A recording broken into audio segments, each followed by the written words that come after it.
જય શ્રી કૃષ્ણ. એસએસસી ક્લાસીસના રાજપૂત આયુષના સૌ વિદ્યાર્થી મિત્રોને નમસ્કાર.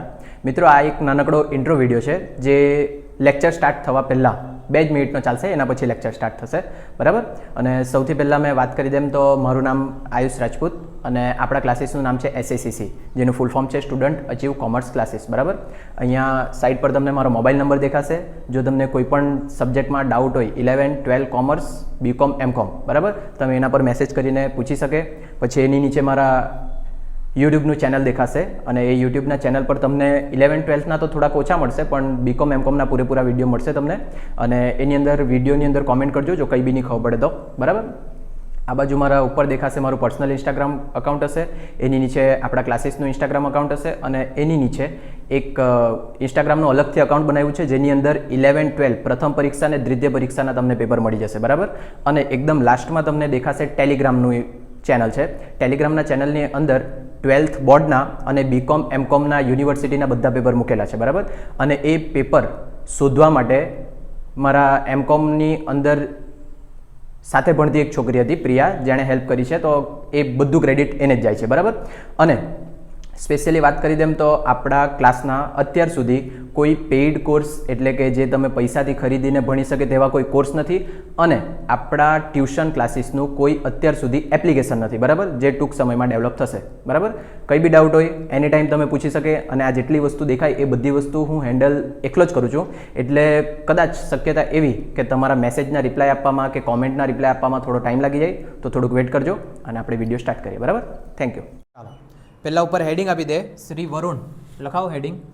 શ્રી વરુણની મકાન મિલકતની કરપાત્ર આવક. ચાલો, નમૂનાની વાત કરીએ તો પહેલું વિગતનું ખાનું અને રકમ માટે જેટલા મકાન હોય ને તેટલા ખાના બનાવવાના. આના પાસે કેટલા મકાન છે? 2. પહેલું લખીએ ભાડે આપેલ અને બીજું અંગત રહેઠાણ.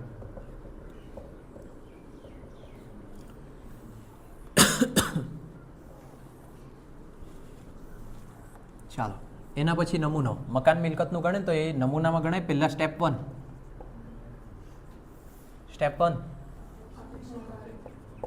અપેક્ષિત ભાડું. પવનના લીધે દરવાજા આવી જાય કરે, બોલો. અપેક્ષિત ભાડુંની અંદર નંબર 1 મ્યુનિસિપલ આકારણી મુજબ વાર્ષિક મૂલ્ય. કાઉન્સમાં શું લખવાનું હોય? એ. નંબર 2 વાજબી ભાડું, કાઉન્સમાં બી. પછી એ અને બી પૈકી જે વધુ હોય તે.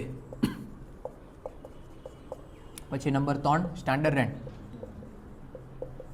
એમાં કાઉન્સમાં લખવાનું હોય ડી. આ જે આવ્યું તે તમારા માટે શું બની જાય? સી. અને અહીંયા એક લીટી પાડી દેવાની, અહીંયા કાઉન્સમાં લખીએ ડી. એના પછી સી અને ડી પૈકી જે ઓછું હોય તે, એને કાઉન્સમાં લખું ઈ લખું ને? નહીં તો કંઈ બી નહીં. આ તમારો ફાઇનલ જવાબ. આ સ્ટેપ 1 નો આન્સર. પછી સ્ટેપ 2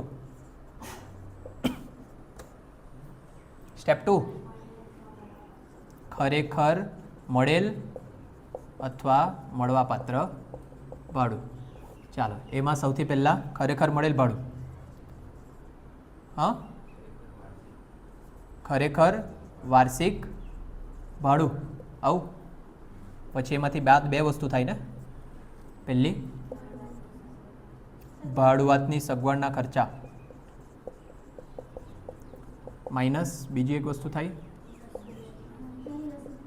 વસૂલ નહીં થઈ શકે તેવું ભાડું.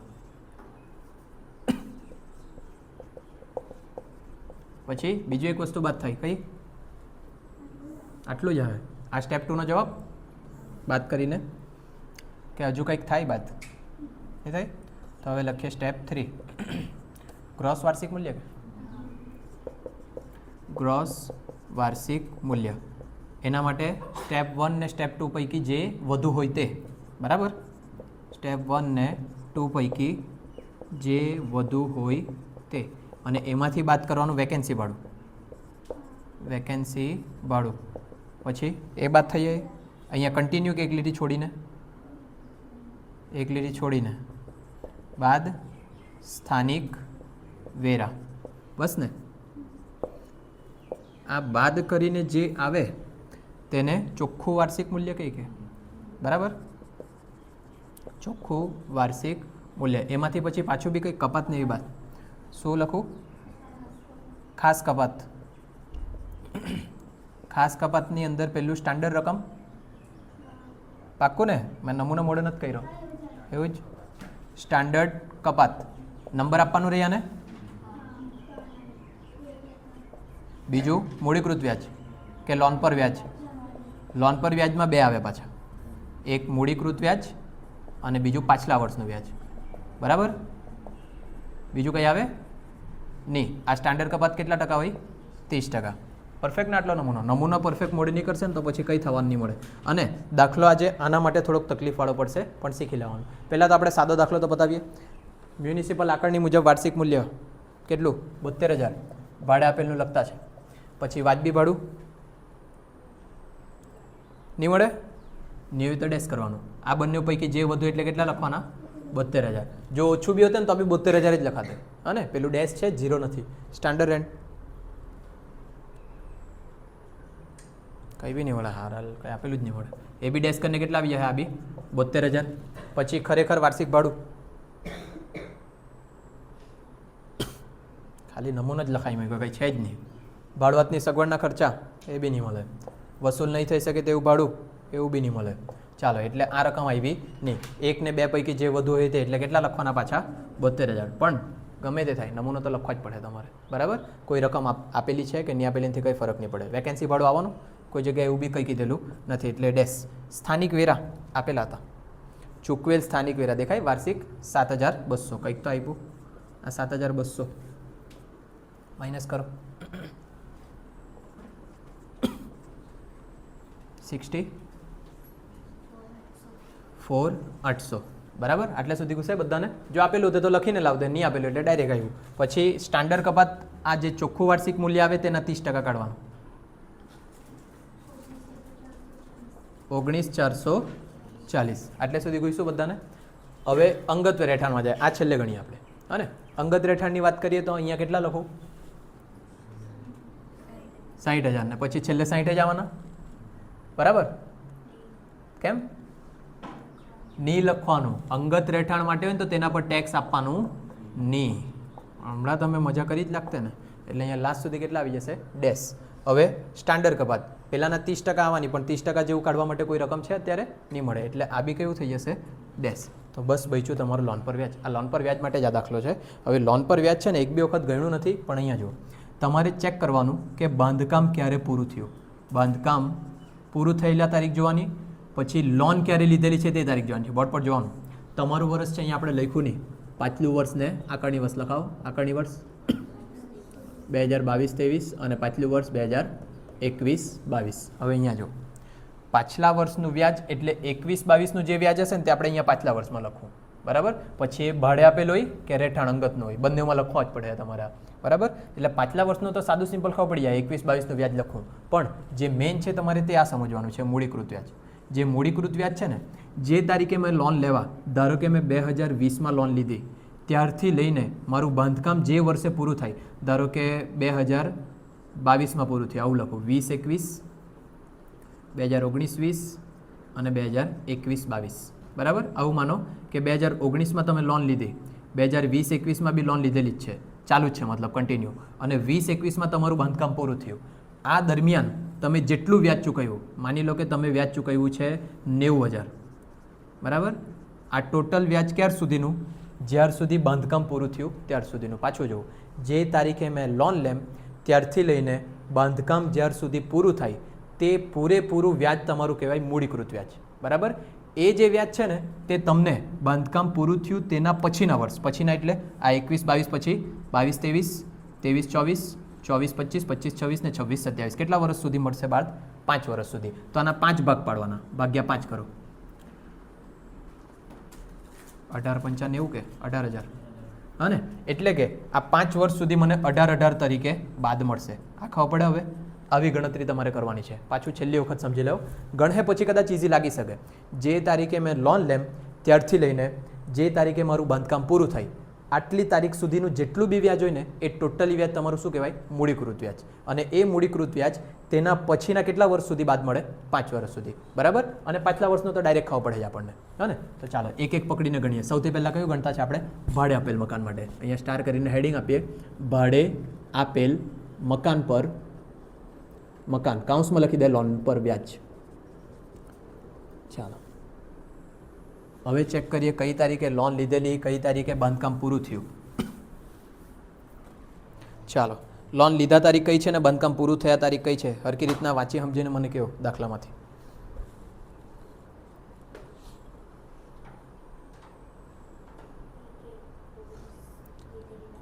1/1/19 રોજ લીધેલી લોન દેખાય 3 લાખની.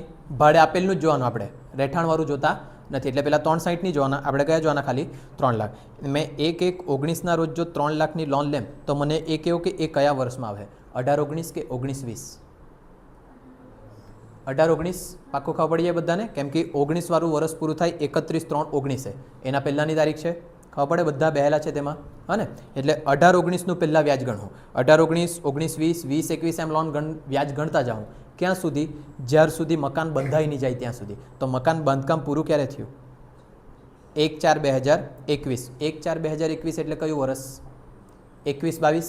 એટલે 21-22 મકાનનું બાંધકામ પૂરું થયું તો એના ઉપર સુધીનું વ્યાજ ગણવા પડે, એટલે કે 20-21. પરફેક્ટ ખબર પડે આટલું, હા ને. તો મેં અહીંયા પહેલાં લખું લોન લીધા તારીખ. લોન લીધા તારીખ કઈ? 1/1/2019. તો આ મારા માટે વર્ષ કયું બનશે? 2018-19. આ પહેલાં તો ખબર પડે કે નહીં પડે? જો તમારું 1/4/18 વર્ષ સ્ટાર્ટ થાય અને 31/3/19 પૂરું થાય, બરાબર. અને બીજું વર્ષ સ્ટાર્ટ થાય 1/4/19 પૂરું થાય 31/3/20, હા ને. મને જોઈએ કે આ તારીખ કયા વર્ષમાં આવે? 1/1/19 આની વચ્ચે આવવાનું, હા ને. આમાં આવશે નહીં, એટલે મારું વર્ષ કયું બની ગયું? 18-19. હવે ગુસ્સે બધાને, હા ને. ટૂંકમાં આ તારીખ કયા વર્ષની અંદર આવે ને તે તમારે નક્કી કરવાનું છે. એટલે આ 18-19 લોન લીધા તારીખ છે. પછી બાંધકામ પૂર્ણ થયા તારીખ. બાંધકામ પૂર્ણ થયા તારીખ. ચાલો બાંધકામ પૂર્ણ થયું 1/4/21. 1/4/21 એટલે અહીંયા લખી શકું, ડાયરેક્ટ દેખાતું જ છે 2021-22. આ તારીખે મારું બાંધકામ પૂરું થઈ ચૂકેલું છે. ક્લિયર આટલું બધાને? તો હવે મારે મૂડીકૃત વ્યાજ જો ગણવું હોય ને તો 18-19થી લઈને 21-22 સુધીનું મારે વ્યાજ ગણવા પડે. 21-22 એટલે એના પહેલાંનું 20-21 સુધીનું, બરાબર. ચાલો તો જોજો, પહેલાં મેં લખું 2018-19ની લોનનું વ્યાજ. ચાલો તો તારીખ કઈ તારીખે લોન લીધેલી છે? 1/4/2019. કેટલાની લોન લીધેલી? 3 લાખની. એ મેં અહીંયા પહેલાં લખું 3 લાખ. 3 લાખ પર કેટલા ટકા કાઢવાના છે વ્યાજથી? જો લોન કેટલા ટકાની છે? 15% દેખાય. એટલે અહીંયા લખું મેં 15/100. પણ કાઉન્સમાં મારે તારીખ પ્રમાણે ગણવા પડે. 1/1/19થી વર્ષ પૂરું થાય 31/3/19. કેટલા માસ થવાના? 3 માસ થવાના. 1, 2 ને 3 એટલે ગુણ્યા 3/12.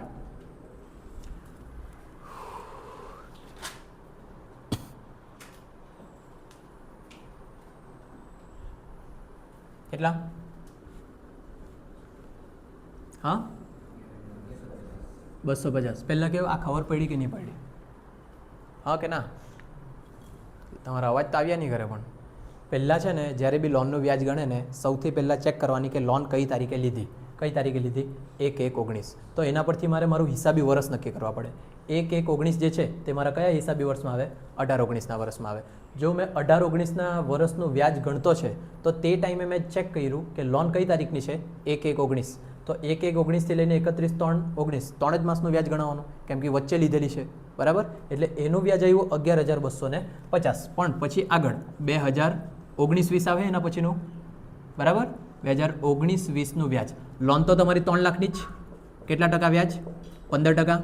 હવે આમાં વચ્ચે લોન લીધેલી હતી, પણ અહીંયા તો લોન કન્ટિન્યુ જ રહેવાની કે નહીં આખા વર્ષની. એટલે અહીંયા 15 × 2 = 15 તારીખ 45,000 આવવાના. બીજું ખબર પડવા, બરાબર. પછી 2020-21 આવશે એના પછીનું, એનું વ્યાજ 3 લાખ. એનું બી આખા વર્ષનું રહેવાનું 15/100 એટલે એ બી કેટલા આવવાના? 45,000. હવે જો 2020-21 એટલે આ 31/3/21 તમારું બાંધકામ પૂરું થયું 1/4/21. આના બીજા જ દિવસે બાંધકામ પૂરું થઈ ગયું એટલે મારે અહીંયા જ સુધીનું વ્યાજ ગણવા પડે, બરાબર. એટલે આ મારું બાંધકામ પૂરું થયા પહેલાંનું ટોટલ વ્યાજ. તો જો કુલ વ્યાજ કેટલું, બાંધકામ પૂર્ણ થયા પહેલાંનું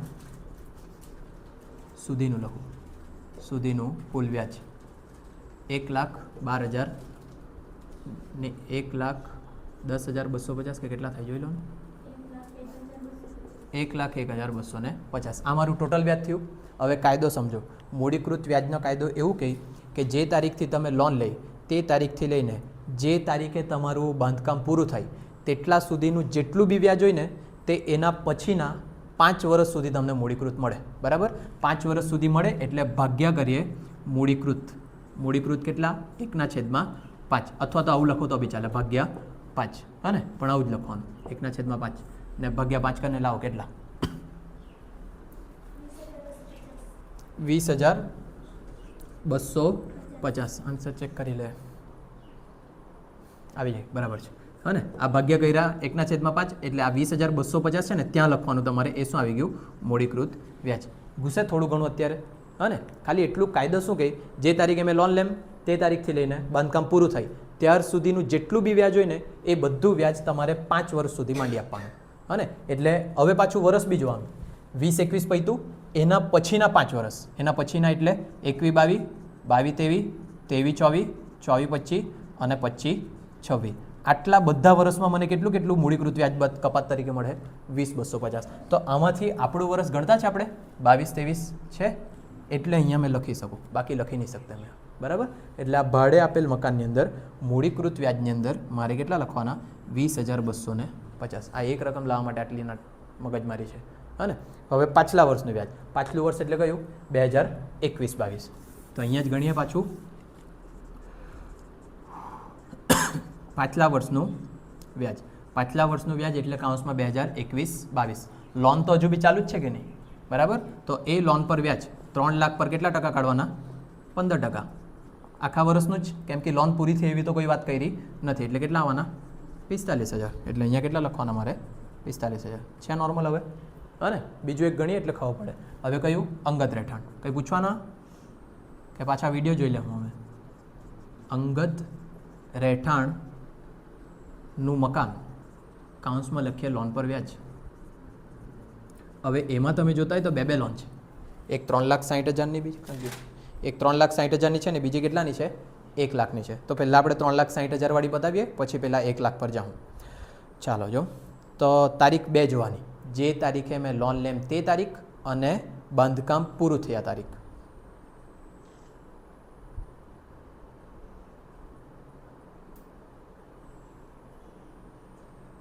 ઊંધી જેવી તારીખ કેમ લાગ્યા કરે મને?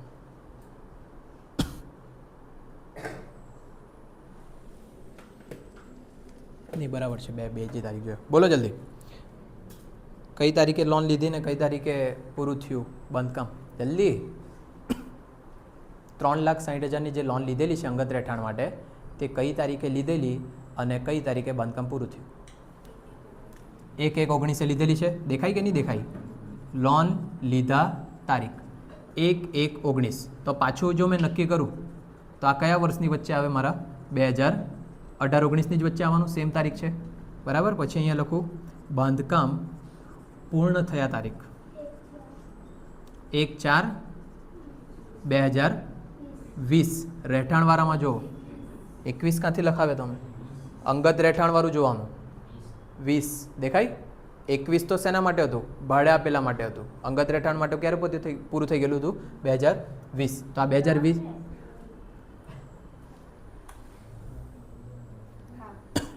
મહિલું બધાને. ચાલો, તો આ 20 એટલે કયું વર્ષ? 2020-21 થવાનું. એટલે આના પહેલાં સુધીનું વ્યાજ ગણવાનું. આના પહેલાં એટલે 19-20 સુધીનું વ્યાજ ગણવા પડે, બરાબર. ગમ્યા કરે ને બહુ, મને તમારા મોઢાથી ખબર પડ્યા કરે. ચાલો, તો પહેલાં મેં 2018-19નું વ્યાજ ગણું. એની લોન કેટલાની? 3,60,000ની ને.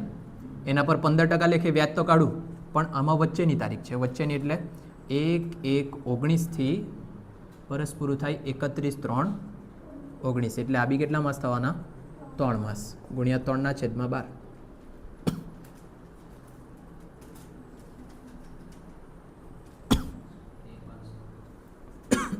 13,500. એના પછી 2019-20નું વ્યાજ. હવે 19-20 તો આખા વર્ષનું જ વ્યાજ લાગવાનું. આખા વર્ષનું એટલે 3,60,000 ગુણ્યા 15 ભાગ્યા 100.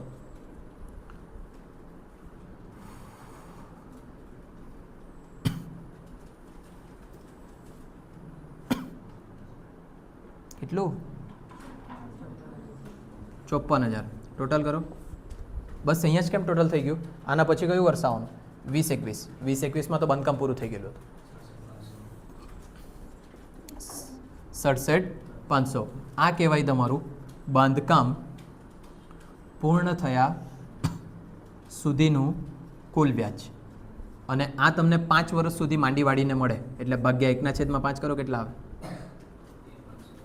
13,500. આજે 13,500 એ કયું વ્યાજ? મૂડીકૃત વ્યાજ. પણ તરત નહીં લખી પાડવાનું મૂડીકૃત વ્યાજ અહીંયા. કેમ? કેમ કે અહીંયા એક બીજી બી લોન છે અને એ બંને લોનની ચેક કરીને પછી એનું બી મૂડીકૃત વ્યાજ લખવા પડે. ગણતરી ખબર પડી હવે કે નહીં પડે હજુ બી? અને પણ જ્યાર સુધી જાતે નહીં જોઈએ ત્યાર સુધી કંઈ નહીં આવડે. હવે અહીંયા મેં લખું કયા વર્ષનું વ્યાજ? પાછલા વર્ષનું વ્યાજ. પાછલું વર્ષ એટલે કયું? 2021-22. તો કાઉન્સમાં લખીએ 2021-22. એના માટેની લોન છે 3,60,000ની અને વ્યાજ કેટલા ટકા લાગવાના? 15%. 54,000. આ થઈ ગયું મારું પાછલા વર્ષનું વ્યાજ. હવે એવી જ રીતના પેલી બીજી લોનનું બી ગણવા પડે. 1 લાખવાળી જે લોન છે ને તે ક્યાં ગણું?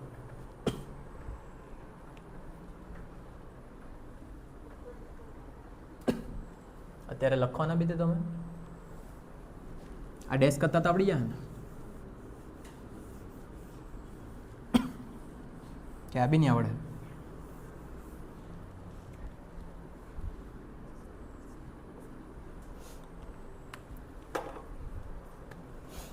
આપણે જો કોમર્સમાં ભણતા હોય અને જગ્યા નહીં બનાવી શકતા હોય તો લાનત છે તમારા પર.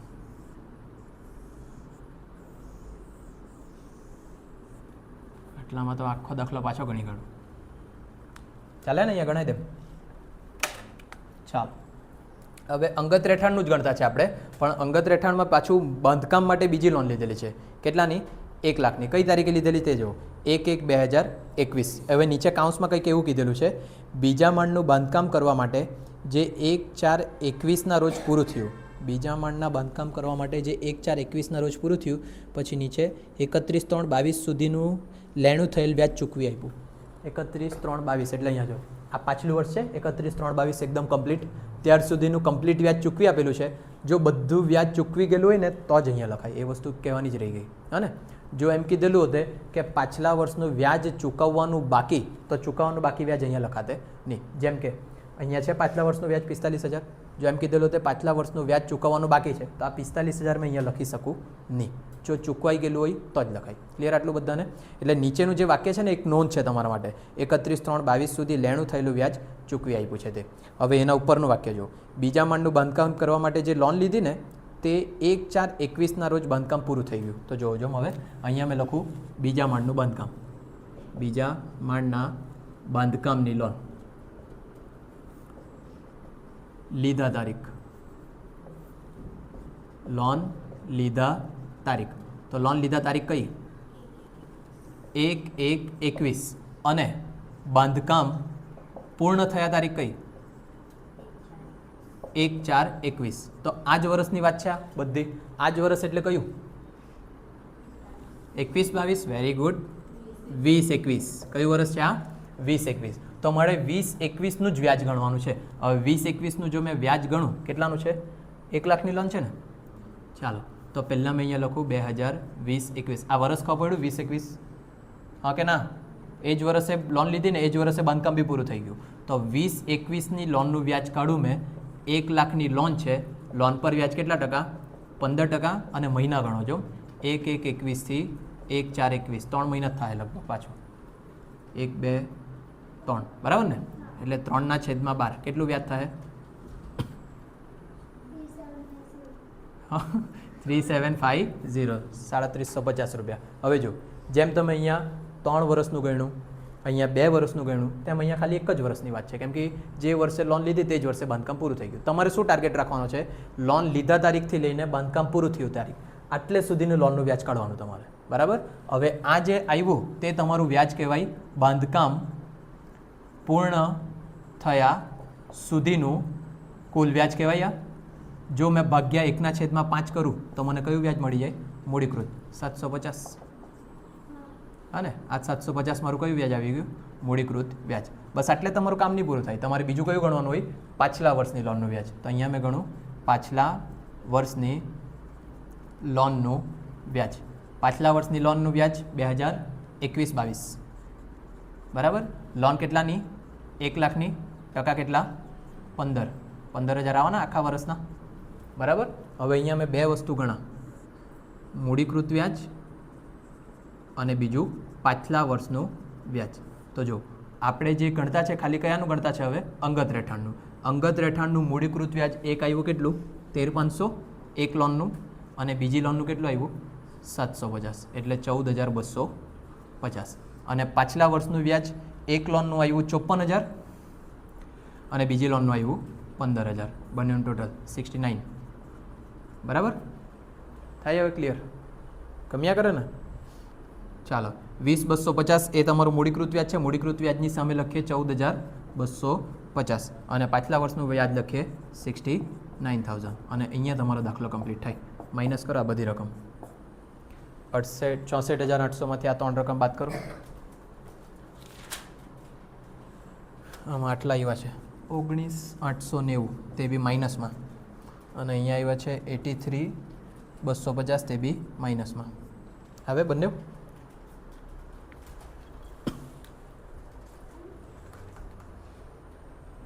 આવ્યો કે? આ છે તમારો દાખલો આખો કમ્પ્લીટ. અહીંયા સુધી તો બધાને ગમે, એના પછી જ જે તકલીફ છે પણ એ આવડી જાય, બહુ હાર્ડ નહીં મળે, નોર્મલ જ વસ્તુ છે આ બી. લખાડો.